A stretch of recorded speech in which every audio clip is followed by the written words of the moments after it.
Hello students, welcome to Dikshant EduTech. I am Ashish Singh, your science teacher, and we are going to study about the ninth part or your next part of your first biology chapter, which name is life processes or just life process.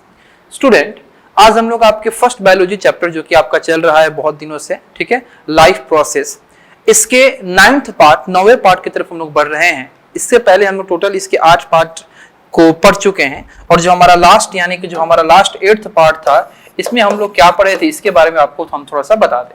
जो हम लोग का topic चल रहा था respiration, ठीक है, तो रेस्पिरेशन टॉपिक में हम लोग जो अपने लास्ट 8th पार्ट में पढ़े वो पढ़े थे अपने रेस्पिरेशन के टाइप्स। क्या पढ़े थे? अपने रेस्पिरेशन के टाइप्स, जिसमें हम 2 तरह का रेस्पिरेशन पढ़े थे। पहला हम लोग पढ़े थे एरोबिक रेस्पिरेशन, ठीक है, और दूसरा हम लोग पढ़े थे एनारोबिक रेस्पिरेशन, ठीक है, एनारोबिक रेस्पिरेशन। और साथ ही साथ हम लोग ये भी देखे थे कि हमारे रेस्पिरेशन जो है वो हमारे प्लांट्स में कैसे होते हैं, लेकिन हम सारे पार्ट्स में नहीं देखे थे, हम लोग सिर्फ एक ही पार्ट्स में देखे थे कि हमारे रेस्पिरेशन जो है हमारे प्लांट्स के रूट में कैसा होता है, ठीक है। आज हमको देखना है कि हमारा रेस्पिरेशन जो है हमारे प्लांट के स्टेम में कैसा होता है, यानी अभी से हम लोग अपने प्लांट के डिफरेंट पार्ट जो कि हमारा रूट था, स्टेम था, लिप्स था, इन तीनों में हम लोग अलग अलग तरीके से रेस्पिरेशन को समझना था।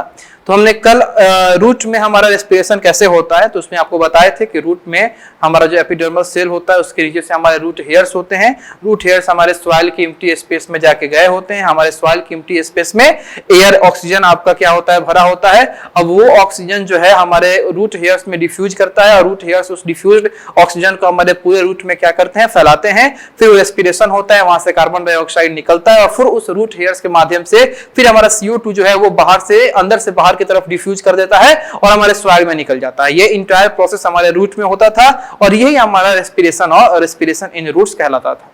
आज हमको बात करना है अपने प्लांट के स्टेम में रेस्पिरेशन कैसे होता है उसके बारे में। देखिए बाबू, एक चीज आप समझिएगा, चाहे वो आपका रूट हो, चाहे वो आपका स्टेम हो, ठीक है, या लिप्स हो, इन तीनों में जो आपका रेस्पिरेशन होगा वो एक ही प्रोसेस से होगा और वो है डिफ्यूजन।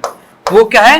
डिफ्यूजन। डिफ्यूजन यानी कि आपका डिफ्यूजन से ऑक्सीजन जो है वो बाहर से अंदर की तरफ क्या होगा, डिफ्यूज होगा, और कार्बन डाइऑक्साइड जो है वो अंदर से बाहर की तरफ क्या होगा, डिफ्यूज होगा।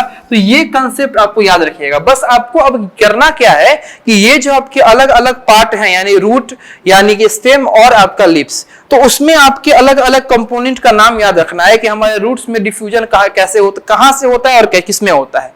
हमारे स्टेम में डिफ्यूजन कहां से होता है और किसमें होता है, और लिप्स में आपका किसमें होता है, ये सब आपको याद रखना है, ठीक है।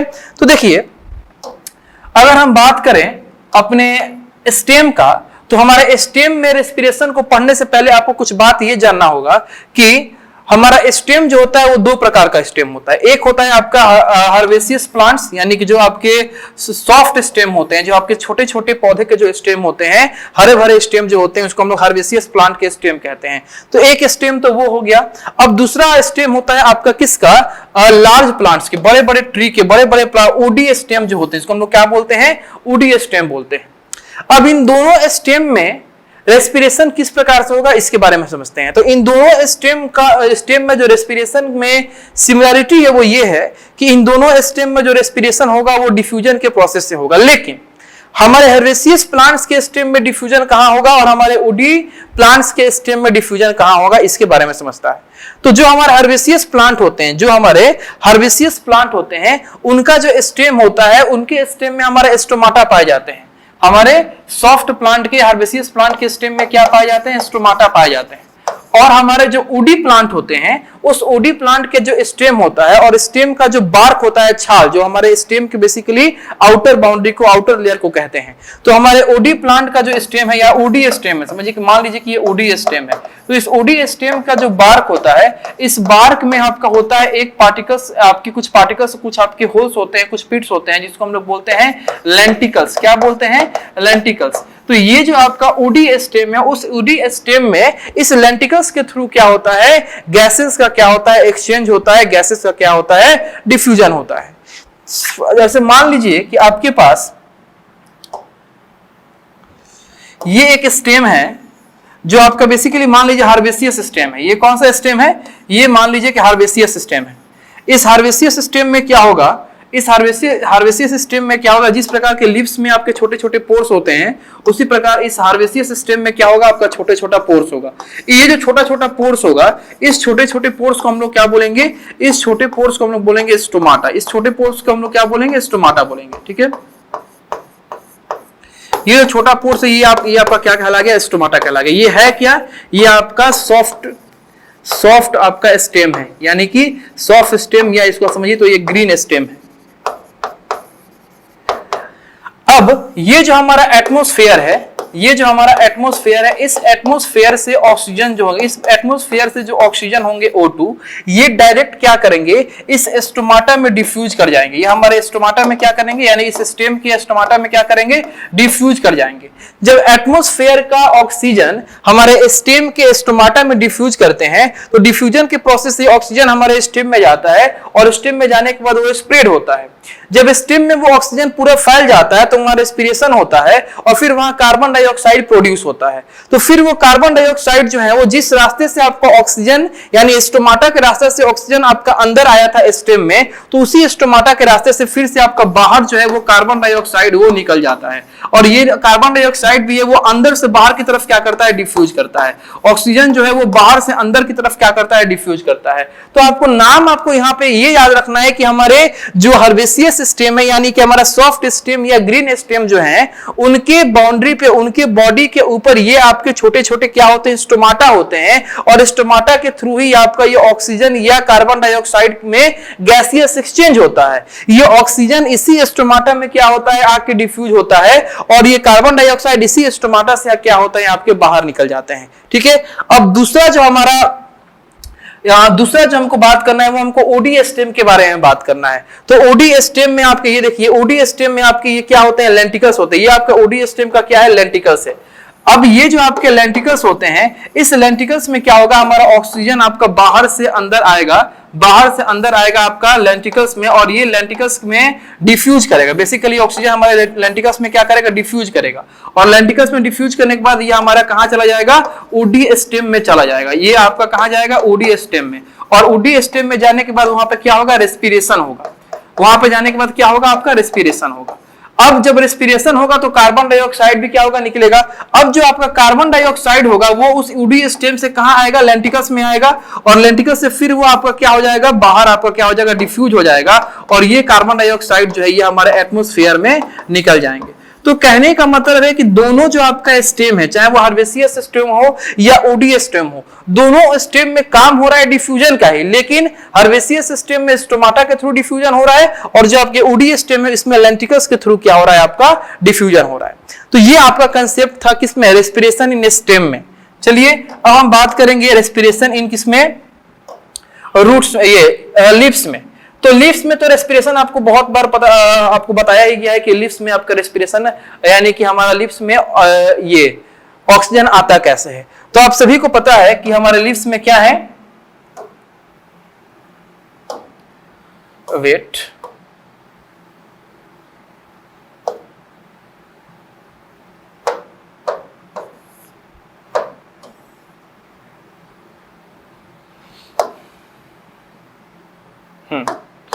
चलिए, तो हमारे लिप्स में क्या होते हैं, हमारा लिप्स किस प्रकार का होता है। जैसे मान लीजिए कि ये हमारा क्या है, लिप्स है, ये हमारा क्या है, लिप्स है। ठीक है, तो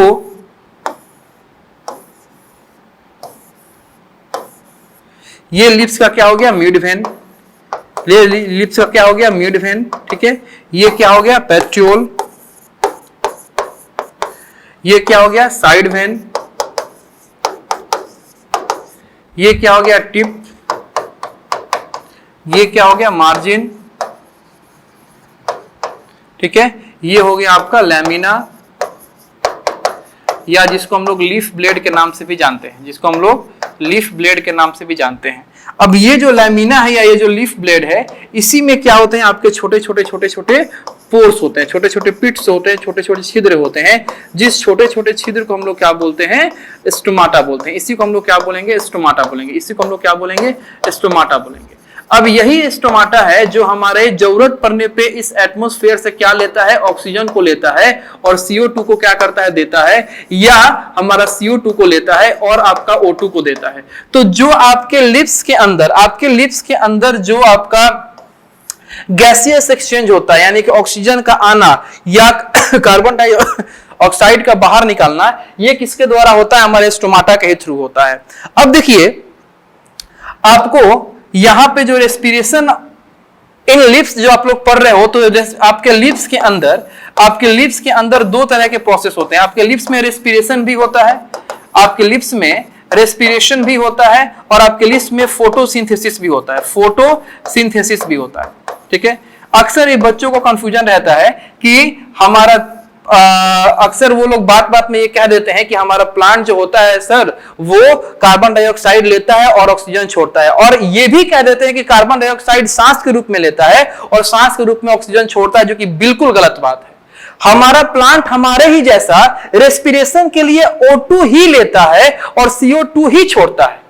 लेकिन अब ये काम कैसे होता है, इसके बारे में आपको हम बताने वाले हैं। उससे पहले आप लोग ये दो तरह के प्रोसेस के बारे में समझिए कि रेस्पिरेशन क्या होता है और फोटोसिंथेसिस क्या होता है। रेस्पिरेशन का मतलब एक ऐसा प्रोसेस जिसमें हमारा लिप्स जो है वो O2 को क्या करे, इनटेक करे। इनटेक करने के बाद फूड का एनर्जी का फॉर्मेशन करे, और फिर किसको एक्सक्रेट करे, तो कार्बन डाइऑक्साइड को एक्सक्रेट करे। ये कार्बन डाइऑक्साइड को क्या करे, एक्सक्रेट करे। अब ये रेस्पिरेशन जो है ये आपका 24 घंटा हमारे प्लांट्स के हर एक पार्ट में, चाहे वो स्टेम हो, रूट हो, लीव्स हो, ये आपका चलते रहता है। अब आइए फोटोसिंथेसिस आपका एक ऐसा प्रोसेस है जिसमें हमारा जो प्लांट है वो कार्बन डाइऑक्साइड को इनटेक करता है। कार्बन डाइऑक्साइड को क्या करता है, इनटेक करता है और फूड का फॉर्मेशन करता है। किसका फॉर्मेशन करता है, फूड का फॉर्मेशन करता है, और ऑक्सीजन को क्या करता है, बाहर एक्सक्रेट करता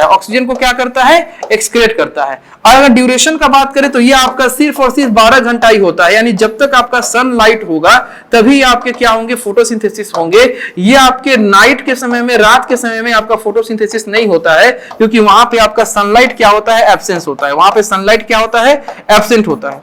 तो अब समझिए कि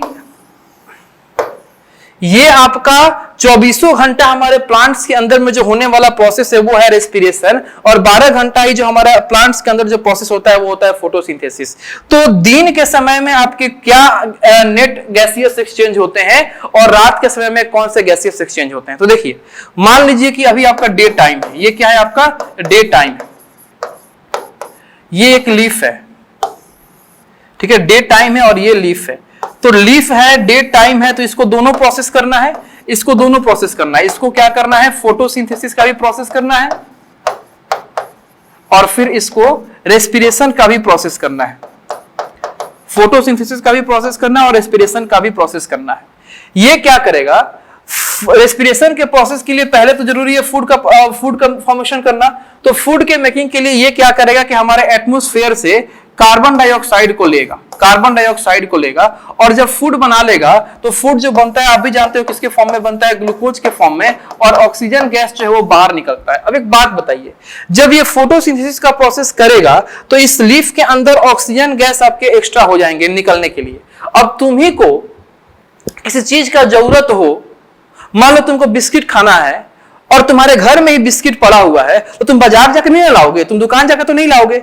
अब इस प्लांट को, इस लीफ को रेस्पिरेशन का प्रोसेस करना है, और रेस्पिरेशन के प्रोसेस के लिए इसको क्या चाहिए, ऑक्सीजन चाहिए, और इसके घर में ही ऑक्सीजन आपका एक्स्ट्रा निकल रहा है, तो ये तो फिर बाहर से ऑक्सीजन नहीं ना लेगा, ये बाहर से ऑक्सीजन नहीं लेगा। जो आपके फोटोसिंथेसिस के प्रोसेस को करने के बाद ये जो आपको ऑक्सीजन निकल रहा है उसी ऑक्सीजन को अंदर ही अंदर ले लेगा, और जितना मात्रा में ऑक्सीजन आपका निकलता है उतना मात्रा में रेस्पिरेशन को जरूरत नहीं होता है, कम मात्रा में जरूरत होता है। तो आपके कुछ ऑक्सीजन लेने के बावजूद भी आपके कुछ एक्स्ट्रा ऑक्सीजन बच जाते हैं, और वो एक्स्ट्रा ऑक्सीजन जो है वो हमारे एटमॉस्फेयर में क्या करता है, निकलता है। तो इसका मतलब ये मत समझिए कि हमारे दिन के समय में हमारे प्लांट्स के द्वारा जितना ऑक्सीजन को बाहर निकाला जा रहा है सिर्फ उतना ही ऑक्सीजन हमारे फोटोसिंथेसिस के लास्ट में बनता है, नहीं, उससे ज्यादा ऑक्सीजन हमारे फोटोसिंथेसिस के इन प्रोडक्ट में तैयार होता है। लेकिन कुछ ऑक्सीजन को अंदर ही रख लिया जाता है, किसके लिए, दिन भर क्या करने के लिए, रेस्पिरेशन करने के लिए। अब जो एक्स्ट्रा ऑक्सीजन बच जाते हैं उसको क्या किया जाता है, बाहर निकाला जाता है। ठीक है सर, ये तो समझ में आ गया कि फोटोसिंथेसिस के ऑक्सीजन का क्या होगा। अब ये बता दो कि रेस्पिरेशन जब होगा तो यहां से तो आपका इन प्रोडक्ट के रूप में कौन निकलेगा, कार्बन डाइऑक्साइड। इसका क्या होगा इसका क्या होगा। तो रेस्पिरेशन के प्रोसेस से जो कार्बन डाइऑक्साइड हमारा निकलता है, उस कार्बन डाइऑक्साइड, वो कार्बन डाइऑक्साइड कहां यूटिलाइज हो जा रहा है, अंदर ही आपका एक और तो प्रोसेस चल रहा है, कौन सा, फोटोसिंथेसिस। और इस फोटोसिंथेसिस के प्रोसेस के लिए क्या चाहिए, CO2 चाहिए। अब मान लो तुम्हारे घर में 5 पैकेट बिस्किट की आवश्यकता है, कोई गेस्ट आ गया तो 5 पैकेट बिस्किट की आवश्यकता है, और तुम्हारे घर में 2 ही पैकेट बिस्किट है, तो तुम मार्केट से कितना लेके आओगे, तुम दुकान से कितना लेके आओगे, 3 पैकेट तो लाना ही पड़ेगा। तो अंदर बिस्किट है फिर भी तुम बाजार से बिस्किट लेके आ रहे हो, क्यों, क्योंकि तुम्हारे घर में जितना बिस्किट है उससे ज्यादा कि तुमको क्या है, नीड है। तो ये रेस्पिरेशन के प्रोसेस से जो कार्बन डाइऑक्साइड आपका निकल रहा है, ये कार्बन डाइऑक्साइड तो आपका यूटिलाइज होगा एक इसमें फोटोसिंथेसिस में, लेकिन इतना कार्बन डाइऑक्साइड से आपका फोटोसिंथेसिस नहीं होगा। तो जो जितना कार्बन डाइऑक्साइड कम पड़ता होगा फिर उतना आपको क्या लिया जाएगा, हमारे एटमॉस्फेयर से लिया जाएगा। क्या लिया जाएगा, हमारे एटमॉस्फेयर से लिया जाएगा। तो ये मत समझिएगा कि जितना कार्बन डाइऑक्साइड हमारे एटमॉस्फेयर से लिया जा रहा है उतना ही आपका यूटिलाइज होता है फोटोसिंथेसिस में, नहीं, उससे ज्यादा यूटिलाइज होता है। क्यों, हमारे अंदर में जो आपका CO2 निकल रहा है रेस्पिरेशन के प्रोसेस से, वो भी उसी में यूटिलाइज होता है। और उसके बाद क्या होता है, हमारा प्लांट्स एक्स्ट्रा CO2 को लेता है। तो अगर सब मिला के हम बात करें, ये दोनों प्रोसेस को कंबाइन करके अगर हम बात करें कि हमारा नेट एक्सचेंज ऑफ गैसेस जो है डे टाइम में, net exchange of gases in day time, दिन के समय में हमारा जो नेट एक्सचेंज है गैस का प्लांट के द्वारा, वो क्या किया जाता है, तो प्लांट के द्वारा दिन के समय में कार्बन डाइऑक्साइड को क्या किया जाता है, लिया जाता है, इनटेक किया जाता है, कार्बन डाइऑक्साइड को इनटेक किया जाता है, और आपका ऑक्सीजन को क्या किया जाता है, बाहर निकाला जाता है। ऑक्सीजन को क्या किया जाता है, बाहर निकाला जाता है, एक्सक्रेट किया जाता है। ठीक है, अब मान लीजिए कि रात हो गया, नाइट टाइम, अब मान लीजिए आपका नाइट में, रात में, अब रात में आपका अगर ये लिप्स है, अगर ये आपका लीफ है, तो रात में तो ये फोटोसिंथेसिस करेगा नहीं, रात में ये फोटोसिंथेसिस नहीं करेगा। तो फोटोसिंथेसिस नहीं करेगा तो इसका मतलब ये नहीं कि ये फूड का फॉर्मेशन नहीं करेगा। फूड आपके दिन नहीं बना के स्टोर कर लिया है रात के लिए, आगे के भविष्य के लिए। तो फूड है, अब उस फूड में से एनर्जी का फॉर्मेशन करना है, तो एनर्जी का फॉर्मेशन करना है तो रेस्पिरेशन का काम आपका रात में भी होता है। तो रेस्पिरेशन का काम आपका रात में भी होता है, तो फिर ये रेस्पिरेशन के लिए आपको क्या चाहिए, रेस्पिरेशन के लिए उस लीफ को क्या चाहिए, तो रेस्पिरेशन के लिए आपको ऑक्सीजन चाहिए। तो ये रात के समय में क्या करता है, ऑक्सीजन को इनटेक करता है, ऑक्सीजन को क्या करता है, इनटेक करता है। ठीक है, और जब रेस्पिरेशन करेगा तो फिर CO2 आपका इन प्रोडक्ट में, बाई प्रोडक्ट में, वेस्ट प्रोडक्ट में तो बाहर निकालेगा ही। फिर रात में ये क्या करेगा, CO2 को क्या करेगा, एक्सक्रेट करेगा, CO2 को क्या करेगा, एक्सक्रेट करेगा। तो अगर हम बात करें आपसे नेट एक्सचेंज ऑफ गैसेस की,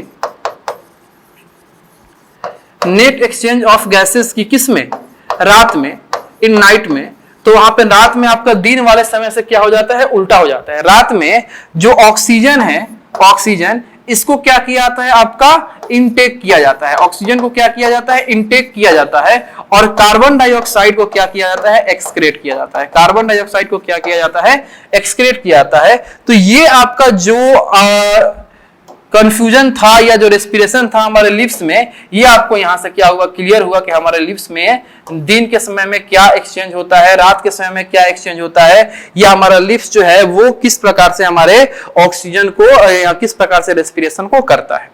अब थोड़ा सा आपको हम डायग्राम के थ्रू ये दिखा दें कि लिप्स जो हमारा ऑक्सीजन को इनटेक करता है, CO2 को एक्सक्रेट करता है, CO2 को इनटेक करता है, O2 को एक्सक्रेट करता है, यानी कि जो भी हमारे गैसेस में एक्सचेंज होते हैं, डिफ्यूज इन या डिफ्यूज आउट होता है, वो स्टोमाटा से होता है। और ये स्टोमाटा दिखते कैसे हैं, तो देखिए ये आपका एक माइक्रोस्कोपिक पिक्चर है जिसमें आपको ये दिखाया गया है कि हमारे लिप्स में मौजूद जो स्टोमाटा है वो किस प्रकार से दिखते हैं। और यही सब आपके पिक्चर के थ्रू, यही सब आपके पोर्शन के थ्रू, यही सब कंपोनेंट के थ्रू हमारा जो गैस है वो क्या होता है, हमारे लिप्स के अंदर एक्सचेंज होता है। ठीक है, चलिए यहां पे आके हम अपने रेस्पिरेशन इन प्लांट्स को क्या किए, पूरी तरीके से कंप्लीट किए।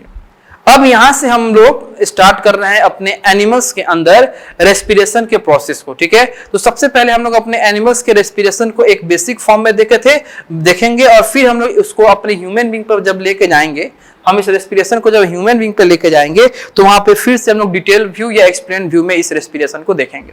तो सबसे पहले आपको ये बताया गया है कि कैसे हमारे डिफरेंट एनिमल्स जो हैं वो अपने डिफरेंट मोड से क्या करते हैं, रेस्पिरेशन को परफॉर्म करते हैं। तो एग्जांपल के फॉर्म में जो देखिए, जो हमारे सिंपल यूनिसेलुलर एनिमल्स होते हैं, जो हमारे सिंपल यूनिसेलुलर एनिमल्स होते हैं, जैसे कि मान लीजिए कि आपका अमीबा हो गया, ये रेस्पिरेशन को कैसे करते हैं, तो ये आपके रेस्पिरेशन को अपने सेल मेम्ब्रेन के थ्रू ही आपका क्या करते हैं, परफॉर्म करते हैं। ये इतने छोटे होते हैं, इनका वॉल्यूम इतना कम होता है कि कम मात्रा में ऑक्सीजन से ही इनके पूरे बॉडी के अंदर, कम मात्रा में ऑक्सीजन से ही इनके बॉडी में क्या हो जाएगा, रेस्पिरेशन होगा। तो नॉर्मली ये क्या होंगे कि जिस आपके सब्सटेंस में, जिस मीडियम में पड़े हुए हैं, उसी मीडियम से ऑक्सीजन आता है और इनके सेल मेम्ब्रेन के थ्रू आपकी इनके बॉडी के अंदर डिफ्यूज कर जाता है और ये आसानी से क्या करते हैं, रेस्पिरेशन को कर लेते हैं। और उतना मात्रा में ऑक्सीजन से इनका हो भी जाता है क्योंकि इनका वॉल्यूम क्या है, बहुत कम होता है। ठीक है, चलिए अब कुछ ऐसे एनिमल्स होते हैं जिनका आपका बहुत ही स्पेसिफिक ऑर्गन होता है, खास प्रकार का ऑर्गन होता है, किसके लिए, सिर्फ और सिर्फ रेस्पिरेशन के लिए। तो उनके बारे में समझते हैं। अगर हम अर्थवर्म जैसे एनिमल्स का बात करें जिनका साइज बड़ा होता है, यानी एनिमल के कंपेयर में तो बहुत बड़े होते हैं, इनका वॉल्यूम भी ज्यादा होता है। तो अगर हम अर्थवर्म का बात करें जो कि हमारे सॉइल में रहते हैं, ये अपने स्किन के द्वारा क्या करते हैं, ऑक्सीजन को एब्जॉर्ब करते हैं और अपनी स्किन के द्वारा ही कार्बन डाइऑक्साइड को क्या करेंगे, रिमूव करेंगे। ठीक है, तो कहने का मतलब है कि जो हमारे अर्थवर्म का एक्सक्रीटरी ऑर्गन होगा, हमारे अर्थवर्म का जो रेस्पिरेटरी ऑर्गन होगा वो कौन होगा, स्किन होगा। ठीक है, जो एक्वेटिक एनिमल्स होते हैं, जैसे मान लीजिए फिश है, प्रॉन्स है, मसल्स है, तो जो हमारे एक्वेटिक एनिमल्स होते हैं इनके पास एक खास तरह का ऑर्गन होता है जिसको हम लोग गिल्स बोलते हैं, और इसी गिल्स से वो लोग क्या करते हैं, अपने रेस्पिरेशन को कंप्लीट करते हैं। कैसे, इस गिल के पास ये एबिलिटी होती है कि हमारे वाटर में जो डिजॉल्व ऑक्सीजन है, उस वाटर में से उस ऑक्सीजन को क्या करता है, ये एक्सट्रैक्ट कर लेता है, ट्रैप कर लेता है और फिर ये बॉडी के अंदर भेजता है, और बॉडी के अंदर भेज के वो ऑक्सीजन से उनके बॉडी में एनर्जी होता है, फिर दोबारा जो है कार्बन डाइऑक्साइड को उसी तरीके से जैसे वो ऑक्सीजन को अपने बॉडी में अंदर लिया था, उसी तरीके से वो CO2 को, कार्बन डाइऑक्साइड को अपने बॉडी से क्या करते हैं, ये बाहर में निकाल देते हैं। ठीक है, चलिए अगर हम नेक्स्ट बात करें कि ग्रास ओपर जैसे कीड़े मकोड़े का, तो अगर ग्रास ओपर का बात करें या कॉकरोच का बात करें, हाउस फ्लाई का बात करें, मॉस्किटो का बात करें, ठीक है, तो इनके पास छोटे छोटे, इनके बॉडी पे ही छोटे छोटे होल्स होते हैं, जिस होल्स को हम लोग स्पाइकल्स के नाम से जानते हैं, स्पाइकल्स के नाम से जानते हैं, जो ये होल्स इनके बॉडी पे ही होते हैं। ठीक है, और उस स्पाइकल्स से आपका निकला हुआ होता है क्या, एयर ट्यूब, जिसको हम लोग ट्रेकिया कहते हैं। ठीक है, तो उस स्पाइकल से ये जो एयर ट्यूब या ट्रेकिया निकला होता है, तो पहले आपका जो स्पाइकल से वो हमारे एटमॉस्फेयर से ऑक्सीजन को एब्जॉर्ब करता है, या ऑक्सीजन हमारे एटमॉस्फेयर से उस स्पाइकल्स में जाते हैं, फिर वो ट्रेकिया में जाते हैं और इस तरीके से पूरे बॉडी में फैलते हैं और रेस्पिरेशन का वहां पे प्रोसेस होता है। नेक्स्ट हम बात करें लैंड एनिमल्स का, जो धरातल पे रहते हैं वैसे एनिमल्स, जैसे कि मान लीजिए हम ह्यूमन बीइंग का बात करें, बर्ड्स का बात करें, लिजार्ड्स का बात करें, डॉग्स का बात करें, फ्रॉग का बात करें, तो इन सब के पास एक स्पेशल ऑर्गन होता है लंग्स। हमारे पास भी, आपके पास भी, सबके पास है। तो इन सब के पास एक स्पेशल ऑर्गन होता है लंग्स। इस लंग्स से ये क्या करते हैं, अपने रेस्पिरेशन को कंप्लीट करते हैं, अपने रेस्पिरेशन को परफॉर्म करते हैं। और हम लोग क्या करेंगे, वन बाय वन इन सभी तरह के एनिमल्स जो कि आपको इंपॉर्टेंट है जानना है, इन सभी एनिमल्स के अंदर रेस्पिरेशन किस प्रकार से होता है उसके बारे में आपको हम बताने का प्रयास करेंगे। तो उससे पहले आप लोग ये समझिए कि जितने भी हम लोग ऑर्गन का नाम सुने, चाहे वो आपका मॉइस्ट स्किन हो, चाहे वो एक्वेटिक का गिल्स हो, चाहे वो हमारे बॉडी का ट्रेकिया हो या लंग्स हो, इन सभी में आपके 3 तरह के कॉमन फीचर होते हैं, 3 सिमिलरिटी होता है। जितने भी आपके रेस्पिरेटरी ऑर्गन्स हैं हमारे डिफरेंट एनिमल्स के, चाहे वो स्किन हो, चाहे वो गिल्स हो, चाहे वो ट्रेकिया हो या लंग्स हो, इन सभी के अंदर 3 कॉमन प्रॉपर्टी या 3 सिमिलर प्रॉपर्टीज होते हैं। कौन कौन से, तो सबसे पहला है कि all the respiratory organs have large surface area to get enough oxygen. जितने भी आपके रेस्पिरेटरी ऑर्गन्स होते हैं उनका सरफेस एरिया जो है वो ज्यादा होता है, उनका सरफेस एरिया बड़ा होता है। लार्ज सरफेस एरिया होने का मेन कारण ये है कि ज्यादा से ज्यादा मात्रा में ऑक्सीजन को क्या करना, एब्जॉर्ब करना, ऑक्सीजन को गेट करना।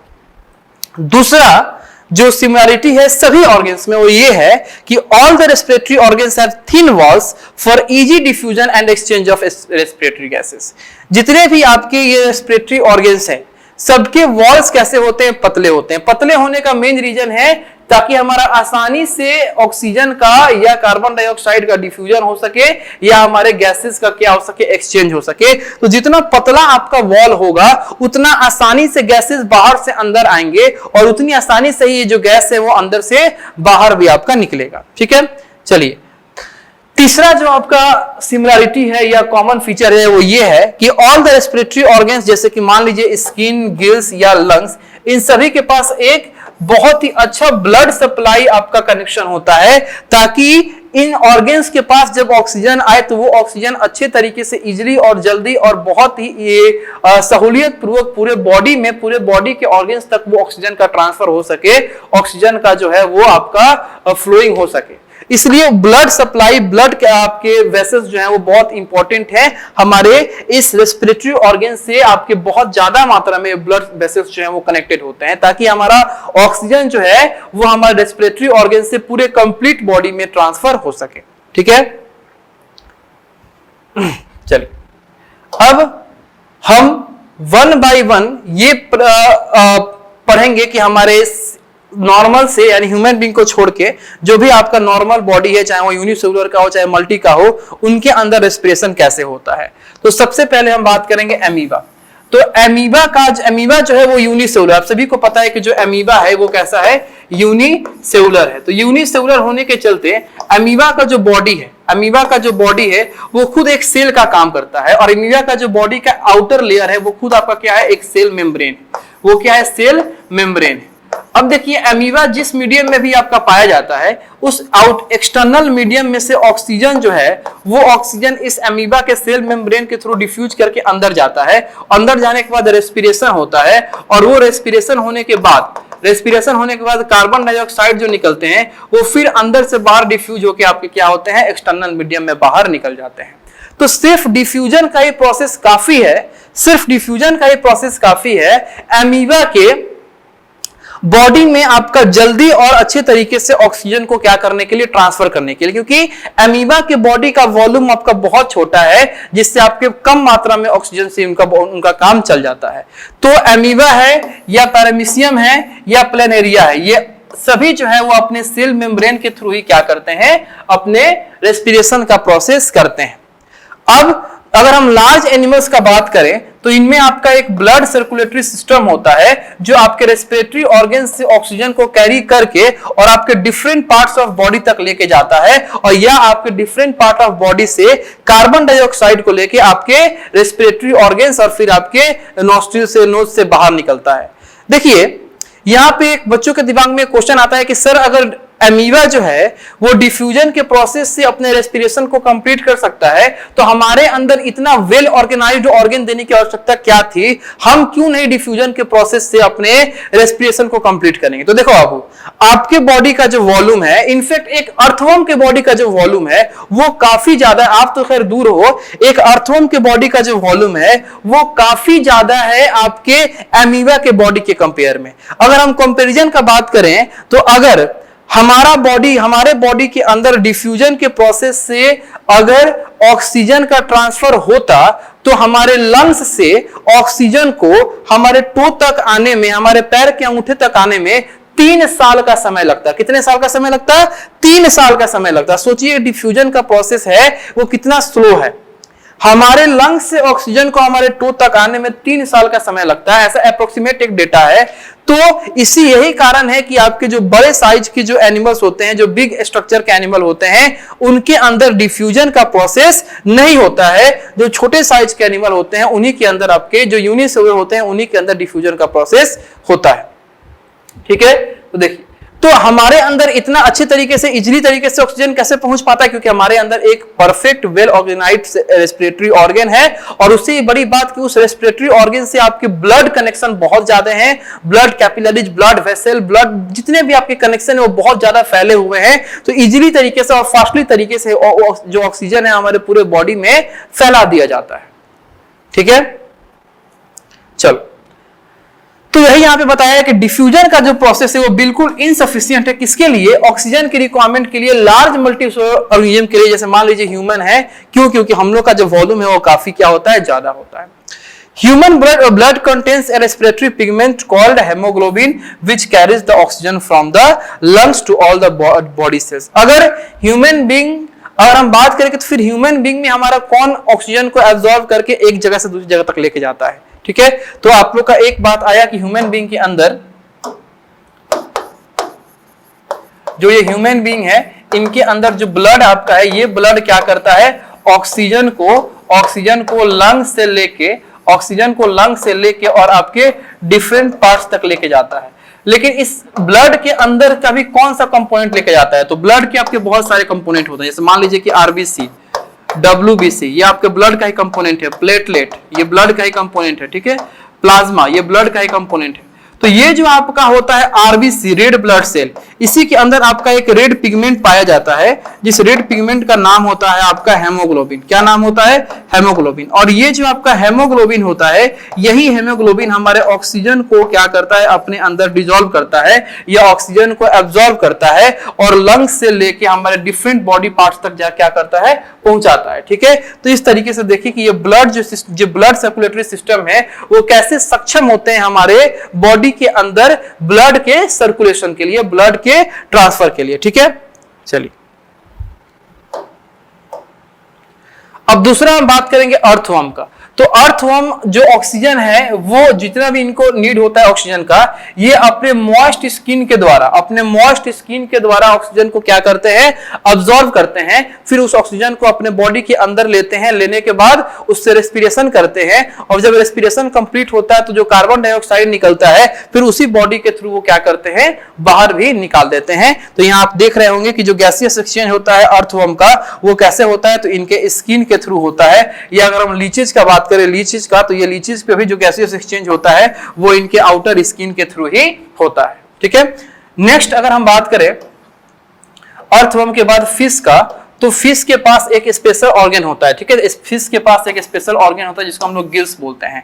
इस गिल्स की खासियत ये होती है कि ये देखिए गिल्स आपको यहाँ पे दिखाया जा रहा होगा गिल्स। तो गिल्स की खासियत ये होती है कि ये गिल्स क्या करता है? जब ये फिश वाटर अपने अंदर लेंगे तो उस वाटर में से ऑक्सीजन को एक्सट्रैक्ट कर लेगा ये गिल्स, और वाटर को बाहर निकाल देगा, और उस ऑक्सीजन को हमारे इस फिश के बॉडी के अंदर भेज देगा, और उस ऑक्सीजन से क्या होगा? आपका रेस्पिरेशन होगा, और फिर आपका जो कार्बन डाइऑक्साइड होगा उसको एक्सट्रैक्ट किया जाएगा। ठीक है, तो the fish breath by taking in water through its mouth and sending to it to over the gills.